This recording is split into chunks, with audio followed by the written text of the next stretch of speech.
러시아는 유럽과 아시아에 걸쳐 있는 광활한 영토를 가진 국가로 눈을 사로잡는 건축물과 인상적인 명소, 그리고 웅장한 자연 경관으로 잘 알려져 있습니다. 이 나라는 그 매력으로 많은 여행자들의 마음을 사로잡습니다. 오늘은 독신 여성 인구가 많은 러시아 사회를 깊이 있게 살펴보고 일본과 어깨를 나란히 할 정도로 영향력 있는 성인 영상 산업에서 러시아가 차지하는 위치에 대해서도 조명해 보겠습니다. 신비롭고 매혹적인 러시아의 이면을 함께 들여다보며 흥미로운 사실들을 알아보겠습니다. 그럼 시작해볼까요? 14. 러시아와 성인 산업의 어두운 그림자. 러시아는 광활한 영토와 풍부한 문화적 유산을 지닌 나라로 약 1억 4,300만 명의 인구를 보유해 세계에서 인구수로는 9번째를 차지하고 있습니다. 이들 중에는 193개 민족이 함께 살아가며 그중 약 81%는 동슬라브계 러시아인이며 나머지 19%는 타타르족, 우크라이나인, 바슈키르족, 추바시족 등의 소수 민족이 포함됩니다. 러시아 여성들은 유전적 다양성과 기후, 그리고 민족 간 혼합의 영향으로 독특한 아름다움을 지니고 있으며 슬라브와 몽골 특성이 어우러진 외모는 오랫동안 예술계에 영감을 주었습니다.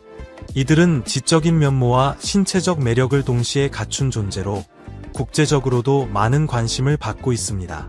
특히 교육 면에서는 여성들의 학력이 남성보다 높게 나타나며 약 37만 명 이상 더 많은 여성이 고등교육을 이수한 것으로 조사됩니다. 이러한 성비와 학력 불균형은 국제 결혼이나 데이팅 산업의 성장으로 이어졌고 세계 각지의 부유한 남성들이 러시아 여성에게 큰 관심을 보이게 되었습니다. 하지만 이와 동시에 심각한 문제가 나타나고 있습니다. 인신매매는 여전히 러시아에서 여성과 소녀들에게 큰 위협이며 많은 경우 고용, 교육, 결혼이라는 허위 약속으로 유인되어 폭력과 협박에 시달리는 실정입니다. 특히 강제 포르노 출연은 이들이 겪는 가장 심각한 착취 유형 중 하나로 자율성과 존엄성을 박탈당한 채 범죄 조직에 갇혀 살아가게 됩니다. 러시아의 성인 영상 산업은 엄격한 법적 규제와 보수적인 사회 분위기로 인해 대부분 지하에서 운영되고 있습니다. 러시아 정교회와 사회 전반의 강한 문화적 반대는 이 산업을 범죄 및 도덕적 타락과 연결시키며 출연자들은 매우 취약한 상황에 놓이게 됩니다. 실제로 레바다 센터의 조사에 따르면 러시아인의 80%가 포르노그래피에 부정적인 입장을 가지고 있다고 합니다. 인터넷과 SNS의 발달은 착취 근절을 위한 노력을 더욱 복잡하게 만들고 있으며 러시아 내성인 콘텐츠 제작에 참여하는 여성들의 삶은 여전히 위험에 노출되어 있습니다. 여러분은 러시아의 문화적 시선과 법적 제재가 여성들의 현실에 어떤 영향을 미친다고 생각하시나요? 여러분의 생각을 아래 댓글로 들려주세요. 13. 출산 장려를 위한 임신의 날. 혹시 러시아의 임신을 장려하기 위한 공식 휴일이 있다는 사실 알고 계셨나요?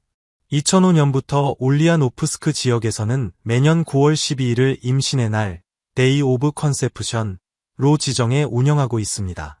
이 날은 부부가 자녀를 갖기 위해 시간을 보내는 특별한 날로 아이가 정확히 9개월 후인 6월 12일에 태어나면 정부로부터 상장과 함께 현금, 자동차, 세탁기, 텔레비전 같은 다양한 보상을 받을 수 있습니다. 이러한 국가적 캠페인은 러시아가 직면한 심각한 인구 감소 문제를 반영합니다. 2024년 기준 러시아의 인구는 약 1억 4,300만 명으로 집계되었으며 이는 1991년에 약 1억 4,900만 명에서 감소한 수치입니다. 최근 몇 년 동안 출생률보다 사망률이 거의 2배에 달하는 상황이 이어지고 있으며 국가의 인구 구조는 점점 더 불안정해지고 있습니다. 이로 인해 러시아는 이민자 의존도를 높이고 있으며 일부 인구 전문가들은 현재 인구 상황이 1990년대보다도 더 심각하다고 평가합니다. 유엔은 지금과 같은 추세가 지속될 경우 향후 50년 내 러시아 인구가 1억 2천만 명 수준으로 줄어들 수 있다고 경고하고 있습니다. 이에 따라 러시아 정부는 임신의 날과 같은 다양한 출산 장려 정책을 적극 추진하고 있으며 지역 사회의 참여 또한 매우 활발합니다. 실제로 올리아노프스크 지역에서는 여름철 출생률이 타 지역보다 꾸준히 높은 것으로 나타나 이러한 독특한 캠페인의 효과를 보여주고 있습니다. 러시아인의 감정 표현 방식과 문화적 특성을 알아보기 전에 저희 채널을 구독하시면 앞으로 더 흥미롭고 깊이 있는 콘텐츠로 찾아뵙겠습니다. 단 10초면 됩니다. 함께해 주시겠어요? 12. 러시아인은 미소 짓지 않는 법을 배운다. 러시아 문화에서 두드러진 특징 중 하나는 사람들이 성장 과정에서 쉽게 웃지 않도록 배운다는 점입니다. 서구 사회에서는 미소가 기본적인 예의로 간주되지만 러시아에서는 진심으로 행복하거나 유쾌할 때만 미소를 짓는 것이 일반적입니다. 이는 인간관계에서 진정성과 솔직함을 매우 중요하게 여기는 그들의 가치관을 반영합니다. 억지로 짓는 미소는 러시아에서 불성실하거나 심지어 기만적인 행동으로 받아들여질 수 있습니다. 서구에서는 사교적 상황에서 자주 웃는 반면 러시아인들은 상황을 가려 선택적으로 미소를 보냅니다. 그렇기에 그들의 웃음은 더욱 의미 있고 진정성이 담겨 있습니다. 친구나 가족, 혹은 기쁨이 넘치는 순간에만 웃음을 볼 수 있는 것이죠. 거리에서 러시아인들이 잘 웃지 않는다고 해서 냉정하다고 오해하지 마십시오. 이는 단지 문화적인 차이일 뿐입니다. 그럼에도 불구하고 많은 러시아인들은 관광객에게 따뜻하게 인사하며 손을 흔들거나 미소로 반응하곤 합니다. 이처럼 러시아에서는 미소조차 진심 어린 감정과 맥락 속에서 중요하게 여겨집니다. 11. 보드카는 단순한 술이 아니다. 보드카는 러시아인의 삶에서 단순한 음료 이상의 의미를 지닙니다. 그것은 오랜 전통과 사회적 의례를 담고 있는 문화의 핵심입니다. 보드카는 러시아어로 물과 연관된 단어로 이 술이 러시아에서 얼마나 중요한지를 상징적으로 보여줍니다. 하지만 최근 러시아의 음주 문화는 변화의 물결을 타고 있습니다. 경제적 요인, 새로운 법률, 그리고 달라진 사회적 인식으로 인해 사람들은 점차 맥주나 보다 순한 음료를 선택하고 있습니다. 이는 전 세계적인 절제와 건강 중심의 흐름과 맞닿아 있습니다. 흥미롭게도 러시아에서는 2013년까지도 맥주가 공식적으로는 알코올로 분류되지 않았습니다. 현재 러시아인은 연평균 약 18리터의 알코올을 소비하며 이는 권장 안전 기준의 2배에 해당하는 양입니다.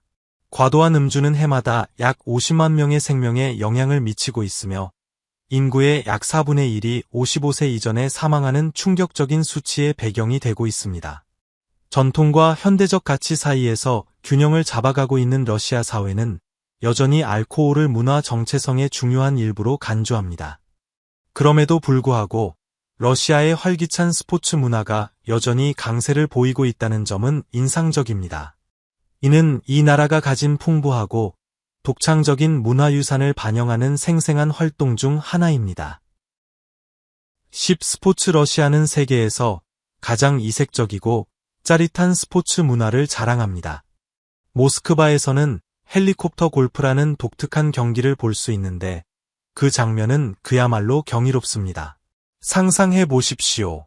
3명의 선수들이 각각 길이 16피트, 무게 10파운드에 달하는 막대기를 들고 지름 3피트짜리 거대한 공을 눈 덮인 지면 위로 굴리기 위해 헬리콥터에서 13피트 높이에서 시도하는 모습입니다. 선수들은 헬리콥터 로터에서 발생하는 강한 바람을 이겨내며 단순히 승리를 넘어서 생존을 위해서도 경쟁합니다. 경기에서 사용되는 헬리콥터 한 대를 장식하는 데만 $5,000가 들며 이로 인해 혼란 속에서도 일종의 호화로움이 더해집니다. 다음은 레그볼이라는 경기입니다. 러시아에서 유래한 이 격렬한 스포츠는 농구, 레슬링, 럭비의 요소가 뒤섞여 있습니다.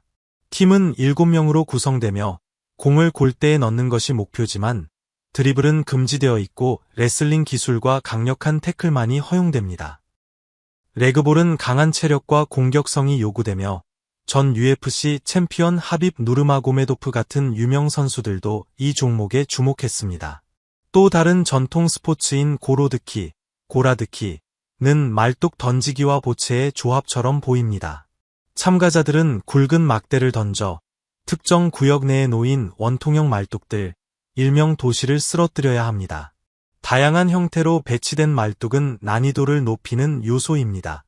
수백 년 동안 수많은 러시아 명사들이 즐겨온 이 스포츠는 러시아의 풍부한 문화적 유산을 반영하며 국민의 독특한 여가 문화를 보여주는 생생한 예라 할 수 있습니다. 고래뼈 골목 러시아에는 고래뼈 골목이라 불리는 신비로운 장소가 있습니다. 이곳은 베링해에 위치한 에뜨그란 섬의 북쪽 해안에 자리하고 있으며 1976년 소련 고고학자들이 처음 발견했습니다. 고래뼈 골목은 고래의 두개골과 뼈들이 정밀하게 정렬된 형태로 남아있는데 이 배열은 최대 600년 전의 것으로 추정됩니다. 해골 외에도 약 500m 길이와 50m 폭에 걸쳐 고래 고기를 저장하기 위한 구조물도 함께 발견되어 이 지역을 더욱 기이하면서도 인상 깊게 만듭니다. 에뜨그란 섬에서는 사람의 유골도 출토되었지만 그들이 속했던 부족은 아직 밝혀지지 않았습니다. 다만 시베리아 원주민 집단인 유픽족일 가능성이 높은 것으로 보고 있습니다. 이들은 극심한 식량 부족을 극복하기 위해 고래 사냥을 시작한 것으로 보이며 이후 이 지역은 고래를 잡고 가공하는 중심지로 발전했습니다. 또 다른 학설에 따르면 이 장소는 여러 부족들이 모여 음식을 나누고 갈등을 조정하며 평화를 도모하던 공간이었을 수 있다는 주장도 있습니다. 여러 차례에 걸친 조사에도 불구하고 러시아 당국이나 국제고고학계는 어느 가설에도 명확한 근거를 제시하지 못하고 있습니다. 이렇듯 풀리지 않은 수수께끼는 고래뼈 골목을 세계인의 관심을 끄는 관광 명소로 만들었고 오늘날에도 많은 이들이 이 독특한 유산을 직접 탐험하고 해석하기 위해 이곳을 찾고 있습니다. 8행성을 초월한 나라 러시아, 정식 명칭으로 러시아 연방은 그 면적이 무려 1700만 평방킬로미터에 달해 지구상에서 가장 넓은 국가입니다. 이는 지구 전체 육지 면적의 약 9분의 1을 차지하며 베트남의 약 10배 크기이고 심지어 예소행성 명왕성보다도 더 넓습니다. 이처럼 방대한 영토를 지녔음에도 불구하고 러시아 땅의 70% 이상은 눈과 얼음으로 덮여 있습니다. 러시아는 북아시아와 유럽에 걸쳐 있으며 총 40개 지역에 그 국토가 분포합니다. 혹독한 시베리아를 제외하더라도 남은 지역만으로도 약 400만 평방킬로미터에 이르며 이는 유럽 대륙의 상당 부분에 해당합니다. 수도 모스크바는 이 광활한 국가의 중심에 위치하며 러시아는 무려 14개국과 국경을 접하고 있습니다. 남부 지역에서는 여름철에 습한 기후를 경험하지만 러시아 전역에 걸쳐 열대 기후는 존재하지 않습니다. 이 나라는 유럽에서 아시아에 이르는 세계 최대 규모의 생물 군계를 보유하고 있어 그 자연적 범위와 다양성은 실로 경이롭습니다. 바이칼 호수와 캄차카 반도 러시아를 떠올릴 때 광대한 자작나무 숲과 유네스코가 인정한 놀라운 자연유산들이 먼저 생각날 것입니다. 이들 보물 중 가장 상징적인 것 중 하나는 세계에서 가장 오래되고 깊은 담수호인 바이칼 호수입니다. 이 호수는 해발 약 1600피트 깊이까지 뻗어 있으며 약 2500만 년의 역사를 지녔습니다. 바이칼 호수는 세계 얼지 않은 담수의 약 20%를 보유하고 있어 단순한 경이로움을 넘어선 과학적 가치도 지니고 있습니다. 이 호수의 생태계에는 2500종이 넘는 식물과 동물이 서식하고 있으며 그중 많은 종은 지구상 다른 어떤 곳에서도 찾아볼 수 없는 고유종입니다. 바이칼 호수는 기후변화와 생물 진화 과정을 연구하는데 중요한 자연 실험실로 여겨지고 있습니다. 북쪽으로 향하면 코미의 천여림이 또 하나의 귀중한 세계유산으로 자리하고 있습니다. 이 숲은 아시아 최대 규모의 원시림 중 하나로 보렐 숲 생태계를 대표하는 장소입니다. 코미 숲은 다양한 희귀 동식물의 서식지로서 생태적 균형을 유지하는 데 중요한 역할을 하며 동시에 과학 연구와 영감의 원천이 되기도 합니다. 러시아 동부에 자리한 캄차카 반도는 웅장한 화산 지형과 숨막히는 자연 경관으로 유명합니다. 이 지역에는 60개 이상의 화산이 분포해 있으며 그중 29개는 지금도 활발히 활동 중입니다. 클류체프스카야 소프카나 크로노츠키 같은 거대한 화산들은 전 세계 지질학자들의 관심을 끌고 있으며 탐험과 모험을 꿈꾸는 이들에게도 특별한 장소로 여겨집니다. 이처럼 험준하고 야생 그대로의 자연을 간직한 캄차카 반도는 유네스코 세계유산으로 지정되어 보호받고 있습니다. 6. 세계에서 가장 아름다운 지하철. 그리고 러시아의 문화유산 러시아는 건축의 경이와 문화 명소가 가득한 보물창고입니다. 그 중에서도 상트페테르부르크의 겨울 궁전과 모스크바 붉은 광장에 위치한 성 바실리 성당은 가장 상징적인 유산으로 꼽힙니다. 유네스코 세계문화유산으로 지정된 이 기념비들은 러시아의 찬란한 예술과 역사를 대표하며 매년 수백만 명의 관광객을 끌어들입니다. 단순한 건축물을 넘어 이들은 위대한 문화적 자산이자 시대를 초월한 예술의 결정체입니다. 러시아의 또 다른 독특한 매력은 모스크바 지하철 시스템입니다. 세계적으로 가장 아름다운 지하철 중 하나로 손꼽히는 이곳은 단순한 대중교통 수단이 아닙니다. 역마다 화려한 상들리에 정교한 모자이크와 조각상, 웅장한 건축 양식이 어우러져 마치 지하 궁전처럼 느껴지게 합니다.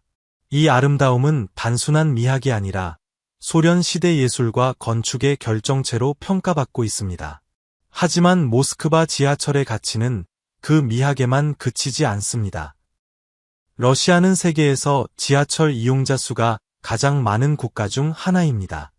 모스크바 시민의 약 3분의 1, 즉 하루 최대 900만 명이 이 지하철을 이용하고 있으며 이는 런던과 뉴욕의 일일 승객 수를 합친 것보다 많습니다. 특히 보크잘라야 역은 하루 평균 17만 6,629명이 오가는 모스크바에서 가장 분주한 역 중 하나입니다. 이처럼 모스크바 지하철은 러시아의 건축적 위대함과 함께 그 일상과 삶의 중심이기도 합니다. 그리고 이제 우리는 또 다른 특별한 지역, 카렐리아로 향합니다. 카렐리아 공화국 국경의 역사, 민족의 선택 러시아에는 정치적, 역사적으로 독특한 위치를 가진 지역들이 많습니다. 그 중 하나가 바로 카렐리아 공화국입니다. 북서 러시아에 위치한 이 지역은 수세기 동안 변화무쌍한 국경의 역사를 거쳐왔습니다. 카렐리아의 이야기는 18세기 스웨덴의 지배 아래에서 시작됩니다. 그러나 대북전쟁에서 스웨덴이 패배하면서 1721년 니스타드 조약을 통해 이 지역은 러시아 제국에 양도됩니다. 이후 1917년 핀란드가 독립을 선언하며 카렐리아를 자국 영토로 주장했고 이 상태는 수십 년간 국제적으로 인정되었습니다. 하지만 1940년 겨울 전쟁 후 핀란드는 카렐리아를 소련에 양도해야 했고 이로 인해 많은 카렐리아 주민들이 피난길에 올라야 했습니다. 1991년 소련 붕괴 이후 카렐리아는 세 가지 선택지를 마주하게 됩니다. 독립국가가 될 것인지, 핀란드로 재합류할 것인지, 아니면 러시아 연방에 남을 것인지. 결국 카렐리아는 러시아 연방 내 공화국으로 남기를 선택합니다. 오늘날까지도 핀란드는 카렐리아를 자국의 역사적 영토로 인식하지만 러시아의 주권에 대해 공식적으로 이의를 제기하지는 않고 있습니다. 이처럼 카렐리아는 단순한 지역을 넘어 유럽과 러시아 사이의 역사와 민족 정체성이 교차하는 공간입니다. 오이мя콘 러시아 사하 공화국의 오이мя콘스키 지역에 자리한 오이мя콘은 세계에서 가장 혹독한 추위에 맞서는 마을입니다. 해발 약 2,500피트에 위치하며 약 500명의 강인한 주민들이 이 극한 환경 속에서 살아가고 있습니다. 1월 평균 기온은 영하 50도에 달하며 연평균 기온도 영하 1.5도입니다. 역사상 가장 낮은 기온은 1933년 2월 6일에 기록된 영하 67.7도였습니다. 이 얼음의 왕국에서는 추위가 바늘처럼 몸을 찌르고 손발이 순식간에 마비되며 침조차도 공기 중에서 얼어붙습니다. 비행기는 착륙할 수 없고 다른 도시까지 자동차로 이동하려면 이틀이나 걸립니다. 주민들은 거센 바람과 눈보라 속에서도 굴하지 않고 살아가며 대부분 야외 화장실을 사용하고 실내 배관은 얼어붙기 때문에 사용이 어렵습니다. 차량은 멈추면 고장나기 때문에 차고 안에서 계속 시동을 걸어둬야 하고 식량 공급도 매우 제한적입니다. 농작물 재배는 얼어붙은 땅 때문에 거의 불가능하며 주민들은 짧은 여름철을 이용해 소량의 채소를 기르고 말고기, 차가운 생선, 동물의 젖 등을 통해 생계를 유지합니다. 이 지역의 독특한 식문화로는 말의 피, 냉동 생선 조각, 파스타가 있습니다. 겨울에 혹하는 배터리를 빠르게 소모시키고 금속을 자동차 외부에 붙게 만들며 발전소의 운영에도 큰 도전을 줍니다. 이와 같은 열악한 환경 속에서도 오이메코는 관광지로 주목받고 있으며 매년 3월 열리는 전통 축제에서는 방문객들이 지역 특산물을 맛보고 술록 경주나 얼음 낚시와 같은 활동을 체험할 수 있습니다. 오이메코는 극한 속에서도 삶을 이어가는 인간의 인내와 적응력을 상징합니다. 3. 화산 러시아는 단지 얼어붙은 평야의 나라가 아니라 경이로운 화산 활동이 펼쳐지는 불의 땅이기도 합니다. 동부 시베리아의 캄차카 반도는 우랄 산맥에서 뻗어나온 이 화산 지대의 중심이며 1200km에 걸쳐 펼쳐진 험준한 지형에는 약 60개의 화산이 솟아 있습니다. 이 중 29개는 현재도 활동 중이고 19개는 유네스코 세계유산에 등재되어 있습니다. 이 거대한 화산들은 캄차카 남동부를 따라 약 700km에 걸쳐 화산 고리를 형성하며 태평양 불의 고리의 일부를 이룹니다. 지난 1만 년 동안 이 지역에서는 최소 30회의 대규모 플리니안식 분화가 발생했으며 그로 인해 지구상에서 가장 화산 활동이 활발한 지역 중 하나로 꼽히게 되었습니다. 그 중에서도 가장 인상적인 화산은 클류체프스카야 산으로 해발 4,754m에 달하며 유라시아에서 가장 높은 활동 화산이자 시베리아의 최고봉입니다. 이 화산은 1697년 처음 분화가 기록된 이래 꾸준히 활동해 왔으며 가장 최근에는 2022년 11월 21일에 분화가 있었습니다. 러시아의 화산은 대자연의 원초적인 에너지를 보여주며 동시에 중앙집권적 정치 구조와 지역 자치 간의 복잡한 관계를 함께 반영하는 요소이기도 합니다. 이 세계에서 가장 독특한 행정 구조 러시아는 광대하고 복잡한 정치적 풍경을 가지고 있으며 현대 세계를 형성하는 데 중요한 역할을 하고 있습니다. 자치주와 공화국을 포함한 89개의 연방 주체에 의해 통치되며 이는 엄청난 문화적 및 민족적 다양성을 반영하는 비대칭 연방 모델을 구현합니다. 그러나 블라디미르 푸틴 대통령 하의 권력이 점점 중앙집권화되고 있으며 이는 거버넌스를 깊이 변화시키고 있습니다. 이 구조의 중심에는 48개의 주, 9개의 지역, 3개의 도시 간 지역, 4개의 자치 지역, 그리고 24개의 공화국이 있습니다. 한때 다양한 자치를 누리던 이들 주체는 푸틴이 1990년대 후반에 권력을 잡은 이후 자치가 축소되었습니다. 예를 들어 타타르스탄과 체체는 한때 자신들의 헌법과 언어를 가지고 있었지만 이제는 더 엄격한 통제를 받고 있습니다. 푸틴의 2000년 개혁은 대통령 대표가 감독하는 연방지구를 도입하여 정책 조정에 중요한 역할을 합니다. 이 지구는 헌법에 명시되지 않았으며 중앙집권화를 촉진하여 한때 공화국에 상당한 자치를 부여했던 협정을 해체했습니다. 2010년에 공화국의 대통령직이 폐지된 것은 이러한 변화의 단면을 더욱 강조합니다. 이러한 중앙집권화는 공화국을 넘어 모든 연방 주체에 영향을 미칩니다. 선거개혁은 푸틴에게 충성스러운 공무원들이 지배하도록 보장하며 주지사는 선출되는 것이 아니라 대통령이 임명합니다. 이는 지역에 대한 연방의 통제를 강화합니다. 유대자치 지역인 유대자치주와 추코트카는 특정 권한을 균형 있게 유지하면서 러시아 국가의 통합된 독특한 위치를 차지하고 있습니다. 이러한 복잡성은 이 광대한 다민족 국가의 통합성과 안정성에 도전합니다. 푸틴 하의 권력의 분배는 중앙정부로 크게 이동했으며 자치를 유지하려는 지역의 반대와 논란을 불러일으켰습니다. 중앙 권위와 지역 자치의 균형을 유지하는 것은 세계에서 가장 큰 나라를 관리하는 데 있어 중요한 문제로 남아있으며 광활한 영토, 환경적 다양성, 그리고 풍부한 문화 유산으로 유명합니다. 1. 핵무기 세계에서 가장 큰 핵무기 재고를 관리하는 도전 외에도 오늘은 러시아의 차지입니다. 러시아가 벨라루스에 전술 핵무기를 배치하겠다는 최근 발표는 국제 군사 전문가들을 놀라게 했습니다. 새로운 핵무기 개발 경쟁이 임박한 것으로 보입니다. 2024년 현재 모스크바는 전 세계에서 가장 큰 핵탄두 재고를 보유하고 있으며 약 5,889개의 핵탄두가 있습니다. 미국은 그 뒤를 이어 5,428개의 핵탄두를 보유하고 있습니다. 러시아는 또한 육상에 812개의 탄도미사일, 잠수함에서 발사되는 576개의 탄도미사일, 그리고 중폭격기 기지에서 약 200개의 미사일을 보유하고 있습니다. 미국과 러시아가 세계의 핵무기의 90%를 소유하고 있는 만큼 이 두 나라 간의 전면적인 핵전쟁은 3억 6천만 명 이상이 직접 사망하고 50억 명이 간접적으로 사망할 수 있는 시나리오입니다. 이는 아무도 원하지 않는 상황입니다. 그러나 현재 모스크바 정부의 행동을 고려할 때 많은 사람들은 잠재적인 미래의 핵 갈등에 대해 우려하고 있습니다.